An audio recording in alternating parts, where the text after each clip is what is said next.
No sé bien por qué escribo esto. Supongo que en algún punto uno se cansa de cargar algo solo y necesita ponerlo en algún lado, aunque sea en un archivo de texto que probablemente nadie lea completo.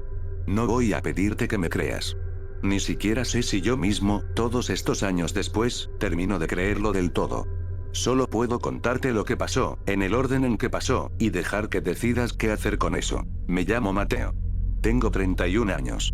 Trabajo diseñando empaques para una empresa mediana de productos de limpieza, algo que suena tan aburrido como en verdad es, y vivo solo en un departamento a 15 minutos en auto de la casa donde crecí. Lo digo porque quiero que quede claro desde el principio, no soy una persona con una imaginación particularmente activa. No creo en fantasmas. Nunca creí. Discutía con mi abuela cuando ella insistía en que había que dejar un vaso de agua bajo la cama para los espíritus. Me parecía, y me sigue pareciendo, una forma cómoda de explicar cosas que en realidad tienen explicaciones mucho más aburridas. Cansancio, luz mala, la mente jugando con los recuerdos. Cuento esto para que entiendas que lo que sigue no lo escribe alguien que busca ver monstruos donde no los hay. Antes. Tengo un hermano menor. Se llama Ismael. O se llamaba, no sé bien cómo conjugar esto todavía, 8 años después.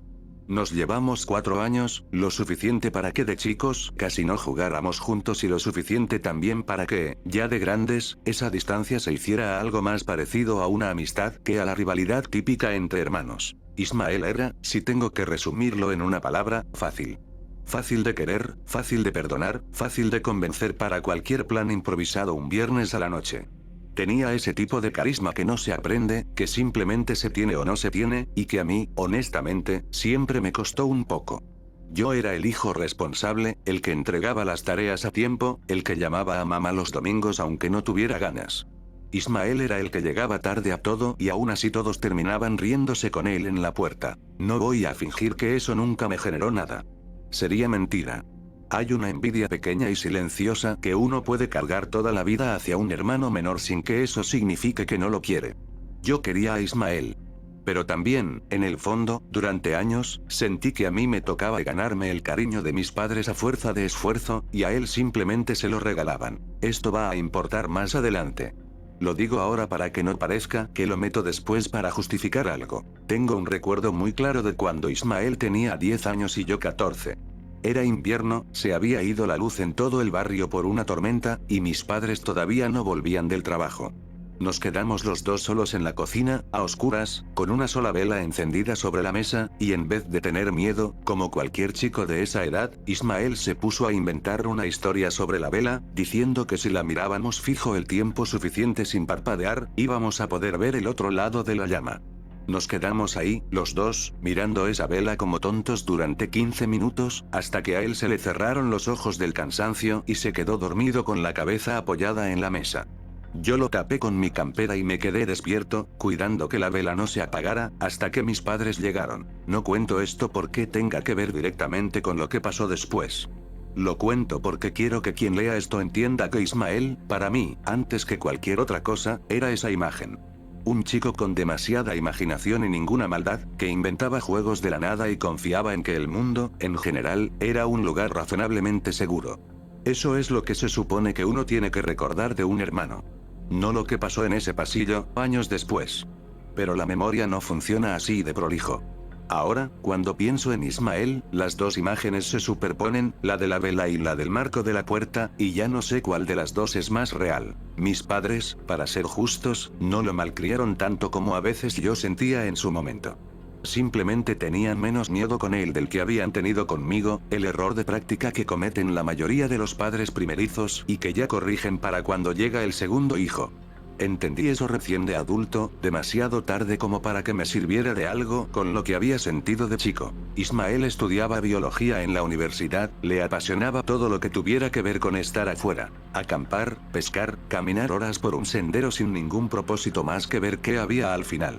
Tenía un grupo de 3 o 4 amigos con los que armaba salidas cada 2 o 3 meses, siempre a lugares distintos, siempre volviendo con fotos de algún bicho raro o alguna vista que a mí, sinceramente, no me generaba ningún interés. En marzo de ese año propuso ir a un lugar nuevo. Un cañón boscoso a unas 4 horas de la ciudad, con un río que se llamaba, según él, el más limpio que vas a ver en tu vida. Le decían Los Pinares, aunque en los mapas oficiales apenas figuraba con un nombre distinto, más burocrático. Un guardaparques local se lo había recomendado a un amigo de un amigo. Nada fuera de lo común.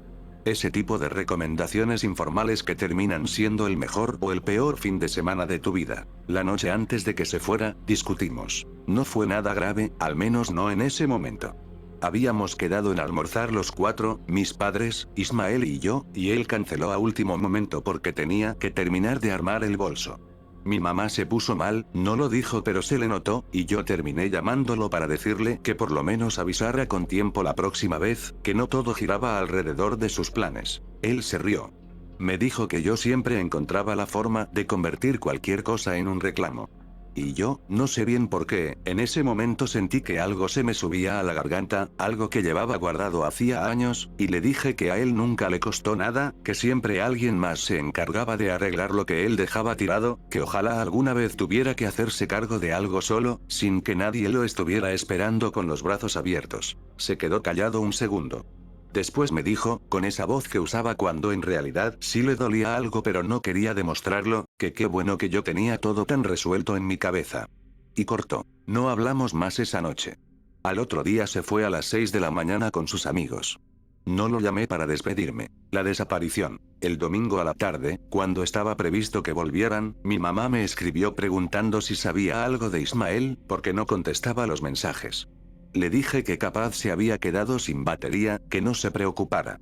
El lunes a la mañana ya era otra cosa. Los tres amigos con los que había ido volvieron sin él. Contaron, cada uno con pequeñas diferencias que en su momento nadie le dio importancia, que la última noche habían acampado cerca del río, en un claro donde ya habían dormido la noche anterior sin problema. Que en algún momento pasada la medianoche, Ismael se había levantado diciendo que había escuchado algo del lado del bosque, algo que sonaba, según uno de ellos, como alguien llamando de lejos, pero mal, como si la voz estuviera rota. Que había insistido en ir a ver qué era, medio en broma, medio en serio, como solía hacer él con cualquier cosa que le pareciera interesante. Que le dijeron que no fuera, que se quedara, y que él salió de todos modos con la linterna del celular. Que no volvió. Que lo buscaron esa misma noche, gritando su nombre entre los árboles, hasta que el miedo y el cansancio los hicieron volver a la carpa a esperar que amaneciera. Que al otro día llamaron a un guardaparques, que se armó un operativo de búsqueda con gente del pueblo más cercano, y que después de 2 días sin encontrar ni una huella, la policía les recomendó volver a la ciudad y dejar el resto en manos de los equipos especializados. Nosotros no dormimos en esos días.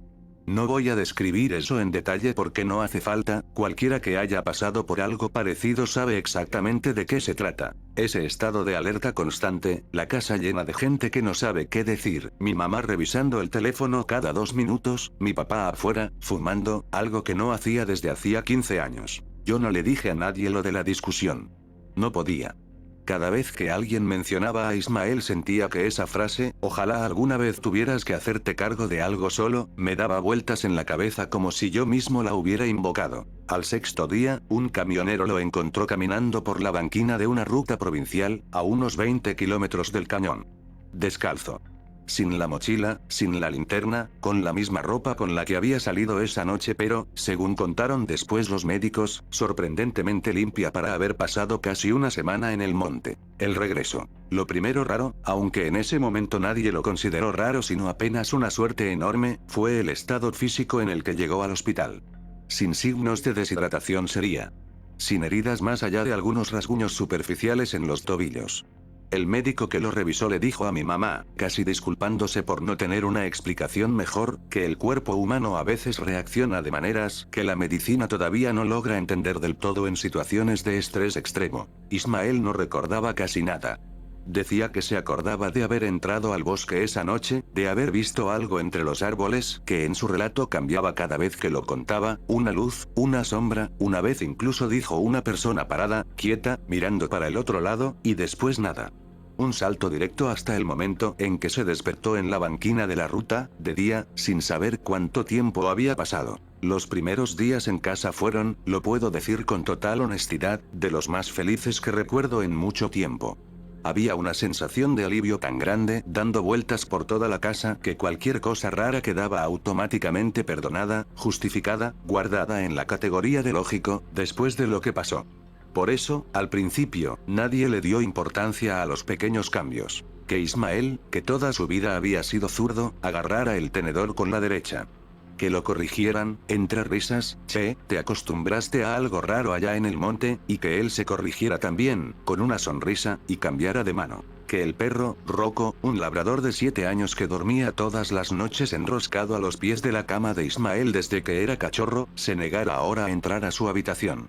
Se quedaba parado en el marco de la puerta, con las orejas bajas, y no importaba cuánto lo llamaran, no cruzaba. Que Ismael dijera, la segunda noche, mientras cenábamos, que ya no le gustaba el picante. Toda su vida le había encantado el picante. Comía cosas que ni mi papá aguantaba. Y ahora hacía una mueca apenas probaba la salsa que mi mamá había preparado especialmente para recibirlo bien, una mueca breve, casi imperceptible, que después disimulaba con una sonrisa un poco tarde. Hubo otra cosa, más chica todavía, que solo mi mamá notó al principio y que tardó en decirme. Ismael tenía, desde los 8 años, una cicatriz en la ceja izquierda, producto de una caída de la bicicleta que a mí me tocó presenciar de cerca, porque yo iba pedaleando justo detrás de él ese día. Era una marca pequeña, apenas una línea más clara entre los pelos de la ceja, algo que solo se notaba si uno sabía exactamente dónde mirar. Una tarde, mientras le cortaba el pelo en la cocina como hacía desde que era chico, mi mamá se quedó mirándole la cara más tiempo del necesario, con las tijeras quietas en el aire. ¿Qué pasa?, le preguntó Ismael. Nada, dijo ella, y siguió cortando. Me lo contó recién esa noche, cuando estábamos solos lavando los platos. Me dijo, casi como pidiéndome disculpas de antemano por lo ridículo que sonaba, que la cicatriz ya no estaba. Que se había fijado bien, de cerca, con buena luz, y que la piel de esa ceja estaba completamente lisa, sin ninguna marca, como si nunca se hubiera caído de esa bicicleta. Las cicatrices a veces se desvanecen con los años, le dije, tratando de sonar tranquilizador, aunque en ese momento algo en mí ya empezaba a acumular, sin decirlo del todo, cada una de estas piezas sueltas. 18 años, Mateo, me respondió. No desapareció en 18 años. Desapareció en 6 días. No volvimos a hablar de eso. Pero cada vez que veía a Ismael de perfil, sin poder evitarlo, mis ojos iban directo a esa ceja. Nada de esto, tomado por separado, significaba algo. Un cambio de mano se puede atribuir a lo que sea. Un perro puede portarse raro por 1000 motivos. Un gusto puede cambiar. Una cicatriz vieja puede, quizás, desvanecerse de formas que la piel a veces tiene y que la medicina explica mejor que el miedo. Yo mismo, en ese momento, si alguien me hubiera preguntado, habría dicho que todo estaba bien, que mi hermano había vuelto, que lo demás eran detalles sin importancia producto de una semana horrible. Lo que empezó a inquietarme, de a poco, no fue ninguna de esas cosas por sí sola. Fue la acumulación. Las noches. Yo seguía viviendo en mi departamento, pero esas primeras semanas después de que Ismael volvió empecé a quedarme a dormir en casa de mis padres más seguido de lo habitual. Decía que era para acompañar, para ayudar, y en parte era cierto. Pero también, si soy honesto, era porque necesitaba verlo. Necesitaba comprobar con mis propios ojos que todo estaba realmente bien, quizás para poder perdonarme más rápido por lo que le había dicho esa última noche. La tercera semana, me desperté a eso de las 3 de la mañana en el sillón del living, donde había quedado dormido viendo algo en la tele que ya ni recuerdo. La casa estaba en silencio, esa clase de silencio espeso que solo existe de madrugada, cuando hasta los ruidos de la calle desaparecen. Y ahí estaba Ismael, parado en el pasillo, frente a la puerta entreabierta de mi antigua habitación, la que ahora usábamos de depósito, llena de cajas, con medio cuerpo asomado apenas por el marco. No hacía nada. No se movía. Solo estaba ahí, con la cabeza ligeramente inclinada hacia adentro del cuarto, como si estuviera mirando algo dentro de la oscuridad, o escuchando. «¿Ismael?», dije, en voz baja, más por instinto que por otra cosa. No respondió enseguida. Tardó, no sé, 3 o 4 segundos, un tiempo que en ese momento me pareció mucho más largo de lo que probablemente fue, antes de girar la cabeza hacia mí. Sonrió. Fue una sonrisa completamente normal, la sonrisa de siempre, la que yo había visto 10.000 veces en su cara desde que era chico. No podía dormir, dijo. Me pareció escuchar algo acá. No hay nada ahí adentro, son cajas. Ya sé, dijo, y siguió sonriendo un momento más de lo que la conversación necesitaba. Después se dio vuelta y volvió a su cuarto. Al otro día no le mencioné nada.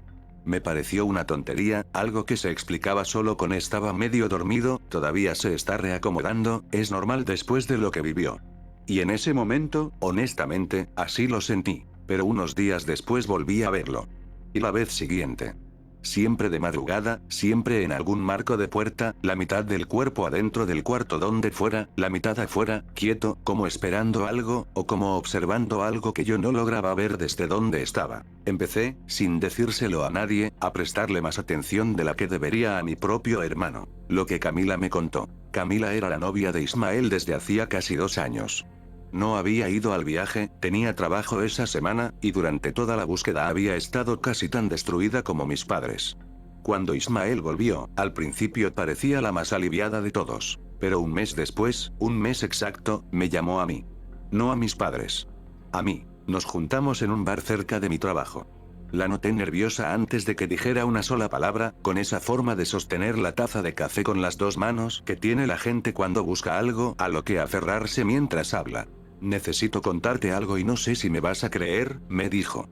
Pero no puedo seguir sola con esto. Me contó que las primeras semanas habían estado bien, raras pero bien, hasta que una noche, mientras dormían juntos en el departamento de ella, se despertó porque sintió que él la estaba mirando. No mirando como se mira a alguien dormido con cariño. Mirando fijo, sin parpadear, desde muy cerca, con la cara casi pegada a la de ella. Cuando Camila abrió los ojos, Ismael no se sobresaltó, no se disculpó, no dijo nada. Solo cerró los ojos él también, como si estuviera durmiendo, y se dio vuelta hacia el otro lado.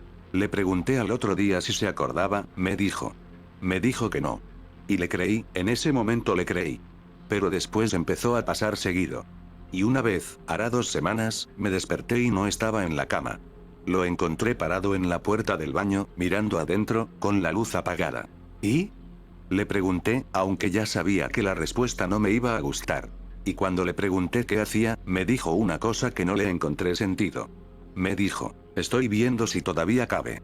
Se quedó en silencio un momento, como esperando que yo dijera algo que la tranquilizara. No lo hice, porque no tenía nada para decir. Mateo, hay algo más, agregó. Una vez, discutiendo por una tontería, sin venir a cuento, me repitió palabra por palabra algo que vos le dijiste esa noche antes de que se fuera de viaje. Lo de hacerse cargo de algo solo. Me lo dijo como si me estuviera contando un chiste que yo tenía que entender, pero no me lo había contado nunca. Nadie me lo había contado nunca. Yo tampoco se lo había contado a nadie. La investigación. No sé bien en qué momento dejé de buscar explicaciones tranquilizadoras y empecé a buscar, directamente, información. Quizás fue esa tarde con Camila. Quizás fue antes, esas madrugadas en el pasillo. El punto es que empecé a investigar, de la forma en la que uno investiga cuando en el fondo no quiere encontrar nada pero tampoco puede parar de buscar. Empecé por lo obvio. El lugar. Los Pinares. Busqué noticias viejas, foros de senderismo, cualquier mención al cañón y al río. La mayoría de lo que encontré era exactamente lo que esperaba. Reseñas de gente que había ido a acampar y había vuelto encantada con el paisaje, alguna queja sobre la señal de teléfono, fotos de atardeceres. Pero en un foro viejo, casi abandonado, con publicaciones que se remontaban a más de 10 años, encontré un hilo con apenas 6 respuestas, titulado simplemente ¿Alguien más escuchó algo raro cerca del río en Los Pinares? El primer mensaje era de un usuario que ya no tenía cuenta activa. Contaba, con un tono que se notaba que trataba de sonar liviano aunque no lo lograba del todo, que en un campamento con amigos habían escuchado durante 2 noches seguidas algo que él describía como una voz llamando, pero atrasada, como si el sonido llegara tarde a donde tenía que llegar. Decía que uno de los del grupo había querido ir a investigar y que los demás lo habían convencido de no hacerlo. Las respuestas debajo eran variadas. Alguien decía que probablemente era un ave nocturna, que en esa zona hay una especie particular con un canto parecido a una voz humana distorsionada. Otro decía que él también había escuchado algo similar años atrás, en otro punto del mismo cañón, más al norte. Y la última respuesta, la que más tiempo me quedé mirando, era de otro usuario, sin más contexto, que decía únicamente: si alguno de los que estén leyendo esto conoce a alguien que fue a esa zona y volvió actuando distinto, contáctenme. Hay más de un caso. Nadie me cree, pero hay más de un caso. El usuario tenía un correo de contacto. Le escribí esa misma noche. Nunca me respondió. Seguí buscando durante semanas, en mis ratos libres, casi como un trabajo paralelo que no le contaba a nadie. Encontré, en total, 3 menciones más, en distintos foros, distintos años, siempre vagas, siempre fáciles de descartar si uno quería descartarlas. Personas que habían ido de campamento a esa zona del cañón, o a zonas cercanas con el mismo tipo de bosque denso, y que habían cambiado al volver. Nunca nada específico. Nunca una explicación. Solo esa misma sensación incómoda repetida por desconocidos que no se conocían entre sí, describiendo variaciones del mismo malestar sin poder ponerle nombre. Uno de esos mensajes tenía, a diferencia de los otros, un nombre completo firmando al final, algo poco habitual en ese tipo de foros donde la mayoría prefiere el anonimato. Un tal Hugo Reynoso, que contaba haber ido de pesca a un afluente del mismo río unos 14 años atrás, con su cuñado. Que su cuñado se había alejado del campamento una noche, siguiendo lo que él describió como una tos, como de alguien enfermo, que no encajaba con ningún animal que yo conociera, y que había vuelto recién al amanecer, sin explicación, con la misma calma con la que se hubiera ido a buscar leña. Busqué el nombre en redes sociales y, para mi sorpresa, encontré un perfil que parecía coincidir, todavía activo, con fotos de asados familiares y comentarios sobre fútbol. Le escribí un mensaje privado explicándole, lo más brevemente que pude, quién era y por qué le escribía. No esperaba respuesta. La tuve, 2 días después. Fue breve, y no me dio ningún nombre nuevo ni ninguna explicación mejor que las que ya tenía. Pero me dijo algo que se me quedó grabado tal cual lo escribió, sin corregir errores de tipeo. Mi cuñado murió hace 6 años, cáncer, nada raro. Pero antes de eso, los últimos años, dejó de festejar los cumpleaños de la familia. Decía que no le gustaba que lo miraran soplar las velas. Nunca entendí por qué hasta que leí tu mensaje. No volvió a responderme después de eso, aunque le escribí 2 veces más. No encontré nada sobre qué era lo que había en ese bosque. No encontré nada sobre por qué pasaba, ni desde cuándo, ni si tenía un patrón reconocible. Solo esa certeza incómoda de que no éramos los primeros a los que les pasaba algo así, y que nadie, en ningún lado, tenía una respuesta mejor que la mía. Lo único que empezaba a repetirse, entre todos esos relatos sueltos, era una idea que no podía sacarme de la cabeza. Que fuera lo que fuera, no actuaba de golpe. Se tomaba su tiempo. Años, en algunos casos. Como si necesitara aprender, despacio, a ocupar bien el lugar que había tomado. Mis padres no querían escuchar. Intenté hablar con mis padres. Una sola vez, en serio, sentados los 3 en la cocina, un domingo que Ismael había salido con Camila. No planeé bien lo que iba a decir, y se notó. Empecé hablando del perro, de que Rocco todavía no había vuelto a entrar a su cuarto. Mi mamá me interrumpió enseguida, casi a la defensiva, diciendo que los perros son así, que se acostumbran a los olores y les cuesta, que capaz Ismael volvió con olor a algo del bosque que Rocco todavía no procesaba. Seguí, más nervioso, hablando de la mano con la que comía, de la comida picante, de lo que me había contado Camila. Ahí fue mi papá el que cortó la conversación, no con enojo pero sí con una firmeza que no dejaba lugar a mucho más. Mateo, me dijo, tu hermano estuvo perdido 6 días en el medio de la nada. Volvió. Volvió vivo, que es más de lo que nos animábamos a pedir. Si volvió un poco distinto, si le cambiaron algunas mañas, me parece el precio más chico que podíamos pagar. No sé qué es lo que buscas encontrar acá, pero te pido que lo dejes descansar. Que nos dejes a todos descansar. No dijo la palabra culpa. No hacía falta. Yo sabía, y creo que en el fondo él también lo sabía, aunque nunca hablamos de la discusión de esa última noche, que había algo ahí, en el tono con el que me lo dijo, que no era solo sobre el perro o la mano con la que comía Ismael. Era sobre mí. Sobre que quizás, para ellos, mi insistencia con lo raro no era más que una forma retorcida de seguir castigándome por algo que ni siquiera sabían que había pasado. Mi mamá se levantó de la mesa después de eso, con la excusa de poner la pava al fuego, y mi papá se quedó un momento más sentado frente a mí, en silencio, mirando el mantel. Antes de que yo también me levantara, me dijo algo en voz baja, casi para que ella no lo escuchara desde la cocina. A veces, a la noche, yo también lo escucho caminar por el pasillo, dijo, sin mirarme. Y a veces también me quedo pensando cosas que no le digo a tu mamá porque no quiero que se preocupe de nuevo, después de todo lo que ya sufrió. Pero no puedo, Mateo. No puedo permitirme dudar de que sea él. Si empiezo a dudar de eso, no sé qué me queda. Fue la única vez que mi papá reconoció, aunque fuera así, de costado, que él también sentía algo raro en el aire de esa casa. Nunca volvimos a hablarlo. Creo que los dos entendimos, sin decirlo, que había ciertas cosas que era mejor dejar sin nombrar, porque nombrarlas las volvía más reales de lo que ninguno de los dos estaba preparado para soportar. Dejé de insistir en voz alta. No dejé de mirar. La noche del ropero. Unos meses después, ya estábamos en agosto, hacía frío, recuerdo eso con claridad porque dormía con 2 camperas puestas en el sillón esa noche que me había quedado en casa de mis padres otra vez, sin avisarles del todo porque, me desperté sin ningún ruido que lo justificara. Simplemente abrí los ojos, en la oscuridad del living, con esa sensación de estar despierto de golpe que a veces no tiene explicación. Miré hacia el pasillo, como ya se había vuelto costumbre en mí sin que yo lo decidiera conscientemente. Y ahí estaba, otra vez, en el marco de la puerta de mi antiguo cuarto. Pero esa vez algo era distinto. Estaba más pegado al marco que las otras veces, casi escondido detrás de la puerta, con solo una parte de la cara asomando hacia el pasillo, hacia donde estaba yo. No se movía. No parpadeaba, o al menos yo no llegué a verlo parpadear en todo el rato que estuve mirando, que quizás fueron 10 segundos, quizás 30, el tiempo en esos momentos deja de medirse de forma normal. No dijo nada esta vez. No sonrió. Solo estaba ahí, medio cuerpo oculto, con esa parte visible de la cara vuelta hacia mí, como si me estuviera observarlo a él, esperando a ver qué hacía yo antes de decidir qué hacer él. Me levanté despacio. No sé bien por qué, en retrospectiva fue una decisión estúpida, pero en ese momento sentía que necesitaba, de una vez por todas, terminar con la incertidumbre de esas madrugadas.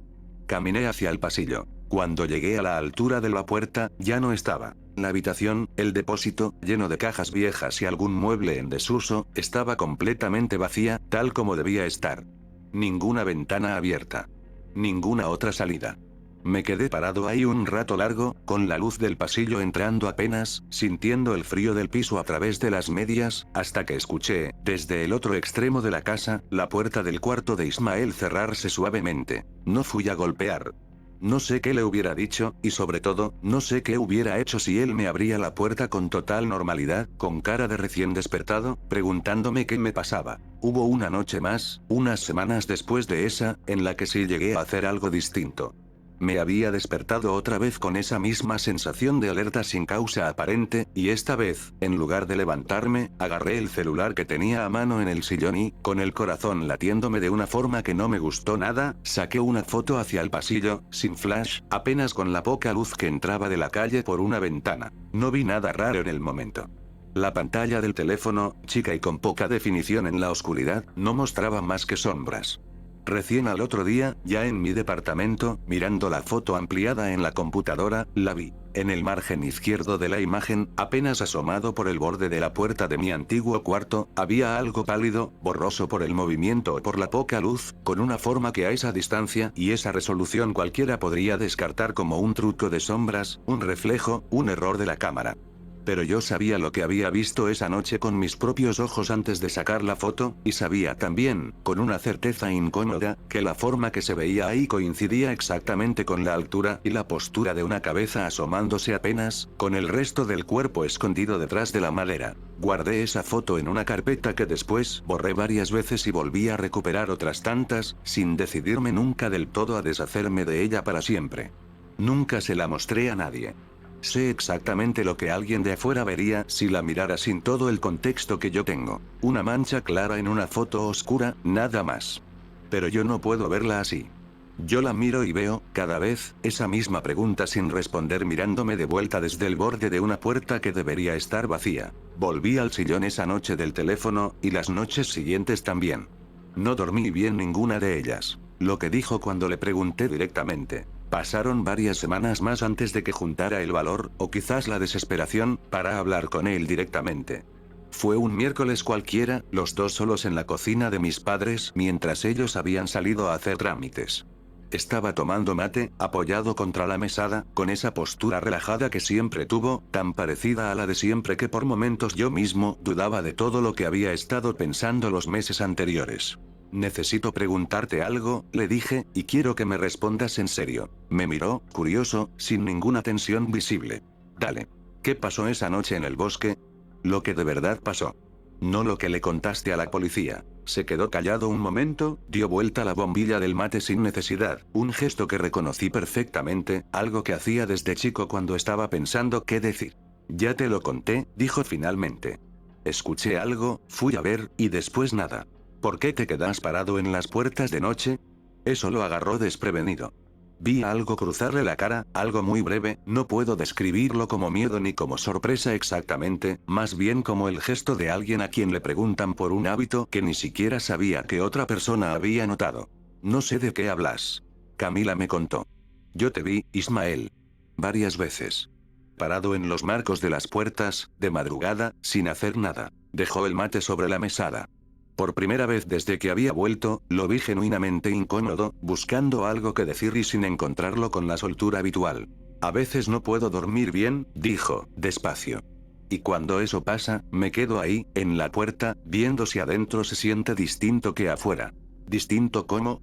Me miró directo a los ojos, algo que hasta ese momento de la conversación había evitado sin que yo terminara de notarlo del todo. No sé cómo explicarlo sin que suene raro. Ya suena raro, Ismael. Explícamelo igual, suspiró. Y entonces dijo algo que no voy a olvidar nunca, con exactitud, tal como lo dijo. A veces, cuando estoy parado en una puerta, no sé bien si estoy adentro o afuera hasta que decido cuál de las dos cosas quiero ser. No agregó nada más. Se dio vuelta, lavó el mate en la pileta, y cambió de tema preguntándome si me quedaba a comer. Le dije que sí, porque no supe qué otra cosa responder, y comimos los dos en silencio casi total, viendo un partido de fútbol que a ninguno de los dos en realidad le interesaba. Lo que encontré en su cuarto. No estoy orgulloso de lo que hice después. Un sábado, sabiendo que Ismael y mis padres habían salido a un cumpleaños familiar al que yo había dicho que no podía ir por trabajo, entré a su cuarto. Estaba casi todo igual a como lo recordaba de antes del viaje. Los mismos pósters, la misma computadora vieja que nunca quiso cambiar, la mochila de acampar, ya limpia, colgada de un gancho detrás de la puerta. Lo que llamó mi atención fue un cuaderno, uno de esos cuadernos universitarios que usaba para anotar cosas de la facultad, que estaba sobre el escritorio, medio escondido debajo de unos apuntes de biología. Lo abrí, sintiendo ese peso incómodo de estar cruzando un límite que no debería cruzar. Las primeras hojas eran normales. Apuntes de clase, alguna lista de compras, un par de dibujos sin mucho sentido, garabatos de aburrimiento. Pero hacia la mitad del cuaderno, en varias hojas seguidas, había algo distinto. Frases sueltas, repetidas, escritas con una letra que era la de Ismael, pero que a la vez no terminaba de serlo del todo, más apretada, más inclinada de lo habitual, como si la mano que escribía todavía estuviera acostumbrándose a hacerlo. Decían cosas como, no es tan difícil quedarse quieto. Ella no notó nada, eso ayuda. Todavía cabe. Todavía cabe. Todavía cabe. El perro sí sabe. Los perros siempre saben primero. Y en la última hoja escrita, sola, sin nada más alrededor. Cuando el otro vuelva a buscar, alguien tiene que estar en su lugar. Yo puedo hacerlo bien. Mejor que él. Me quedé mirando esa última frase durante lo que sentí como mucho tiempo. No la entendía del todo, y en cierto sentido, sigo sin entenderla del todo hoy. Pero había algo en la estructura de esas palabras, en ese el otro sin nombre, que me generó una sensación fría en el estómago mucho más concreta que cualquier cosa que hubiera sentido hasta ese momento con los cambios de mano o la comida picante. Cerré el cuaderno. Lo dejé exactamente donde estaba, en el mismo ángulo, debajo de los mismos apuntes, y salí de la habitación tratando de no tocar nada más de lo estrictamente necesario. La última conversación. Esa misma noche, más tarde de lo prudente, volví a la casa de mis padres con la excusa de haberme olvidado un cargador. La casa estaba a oscuras salvo por una luz tenue debajo de la puerta del cuarto de Ismael. Golpeé despacio. No hubo respuesta. Golpeé de nuevo, y esta vez escuché sus pasos acercándose, y la puerta se abrió. Ismael estaba parado frente a mí, en pijama, con una expresión completamente neutra, ni sorprendido de verme ni particularmente contento. ¿Qué haces acá tan tarde?, preguntó, con un tono que no terminaba de sonar como el suyo. No era una voz distinta, exactamente. Era más bien un ritmo distinto, una cadencia levemente apagada, como alguien que repite palabras que le enseñaron en lugar de decirlas espontáneamente. Vine a buscar el cargador, dije, y era mentira a medias, porque en realidad había venido con la intención de confrontarlo con lo del cuaderno, pero al tenerlo enfrente, tan cerca, sentí que las palabras se me quedaban atascadas antes de salir. Se quedó mirándome un momento largo. Después dijo, sin que yo le hubiera preguntado nada. Vos me dijiste que ojalá alguna vez tuviera que hacerme cargo de algo solo. El estómago se me cerró de golpe. Ismael. No estoy enojado, siguió, con esa misma cadencia extraña. Al contrario. Me hiciste un favor. A veces las personas necesitan que alguien les diga en voz alta lo que en el fondo ya está por pasar. ¿Qué querés decir con eso? Sonrió, la misma sonrisa de siempre, la que yo conocía desde que tengo memoria, pero que en ese momento, en esa cara, en ese pasillo a oscuras, no me tranquilizó en absoluto. Anda a dormir, Mateo. Mañana seguro te sentís mejor. Cerró la puerta despacio, sin dar un portazo, casi con delicadeza, y escuché el clic del pestillo por dentro, algo que Ismael nunca hacía, ni siquiera de adolescente cuando quería privacidad. Me quedé parado en ese pasillo, en la oscuridad, un rato largo. No golpeé de nuevo. No sé bien qué me detuvo, quizás el miedo, quizás algo más parecido a la certeza de que, dijera lo que dijera del otro lado de esa puerta, no iba a ser una respuesta que pudiera realmente ayudarme. Lo que no le dije a nadie. Nunca les conté a mis padres lo del cuaderno. Nunca les conté esa última conversación. Lo pensé muchas veces, armé el discurso en mi cabeza más de una vez, pero cada vez que estaba por decirlo, algo me frenaba. Miedo a no ser creído, sí, pero también, si soy completamente honesto, miedo a que fuera cierto. Miedo a que decirlo en voz alta, frente a ellos, lo hiciera definitivamente real de una forma de la que ya no pudiéramos volver. Con el tiempo, las cosas en casa se fueron acomodando en una especie de normalidad incómoda. Ismael se recibió, un año más tarde de lo previsto por todo lo que había pasado, pero se recibió. Consiguió trabajo en un laboratorio. Siguió de novio con Camila un par de años más, hasta que ella, sin dar demasiadas explicaciones a nadie más que a mí, cortó la relación. Me dijo, la última vez que hablamos del tema, que simplemente ya no podía seguir viviendo con la sensación de estar compartiendo la cama con alguien que a veces, en medio de la noche, parecía estar decidiendo si quedarse. Rocco murió a los 11 años, sin nunca haber vuelto a entrar por voluntad propia al cuarto de Ismael. Mis padres nunca notaron, o nunca quisieron notar, nada más allá de lo que ya habían aceptado como las secuelas normales de lo que había vivido. Con los años, incluso yo mismo empecé a dudar de mis propios recuerdos, a preguntarme si no habría exagerado todo, si el estrés y la culpa no me habrían hecho ver patrones donde solo había coincidencias sueltas. Casi lo había logrado. Casi había conseguido guardar todo esto en un cajón mental lo suficientemente hondo como para no pensarlo todos los días. Hasta hace 3 semanas. Ahora, estábamos cenando en casa de mis padres, algo que hacemos cada 2 domingos, una rutina tranquila que se instaló con los años.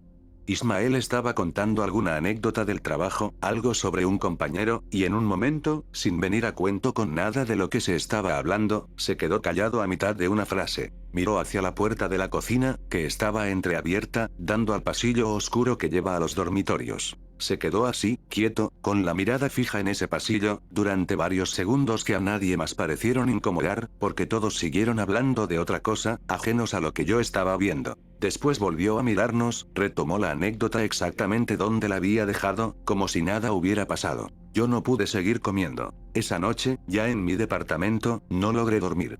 Alrededor de las 3 de la mañana, sin ninguna razón concreta, me levanté a tomar agua a la cocina.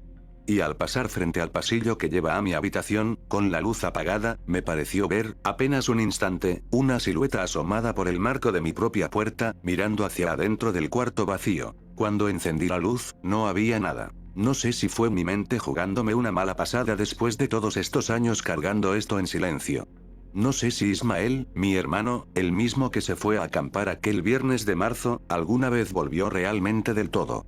No sé qué fue exactamente lo que salió del bosque esa noche, ni qué fue lo que se quedó ahí adentro, en los pinares, esperando a alguien más. Pensé mucho, estas últimas semanas, en volver a ese lugar. Buscar el claro donde acamparon, caminar hasta donde según sus amigos escuchó esa voz atrasada, esa voz que llegaba tarde a donde tenía que llegar. Una parte de mí cree que ahí, en ese punto exacto del bosque, hay algo que podría terminar de explicar todo esto, algún tipo de respuesta física, tangible, que me permita por fin dejar de mirar los marcos de las puertas por la noche. Pero cada vez que estoy por buscar el pasaje, por marcar en el mapa el punto exacto, algo me detiene. Y no es solo miedo a lo que pueda encontrar ahí. Es, sobre todo, miedo a lo que podría confirmar sobre lo que dejé acá. Porque si vuelvo a los pinares y encuentro algo, lo que sea, una prueba, una explicación, un patrón, eso significaría aceptar de una vez que mi hermano no volvió esa madrugada en la banquina de la ruta.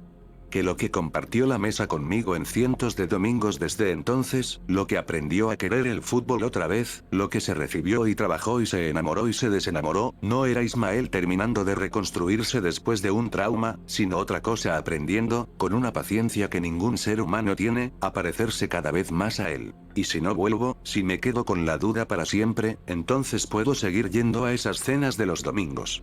Puedo seguir riéndome de sus anécdotas de trabajo. Puedo seguir, cuando hace falta, llamándolo hermano sin que la palabra se me trabe en la garganta. Elegí, hasta ahora, no volver.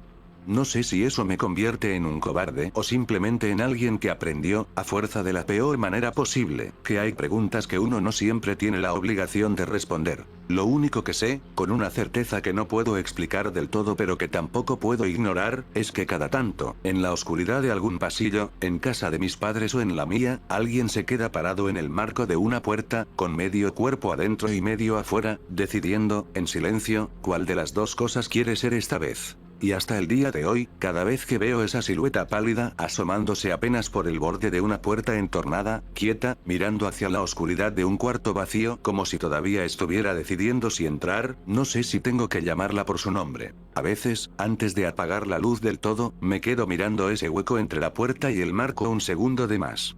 Solo para comprobar que no hay nada ahí. Nunca hay nada ahí. Pero jamás dejo de mirar primero.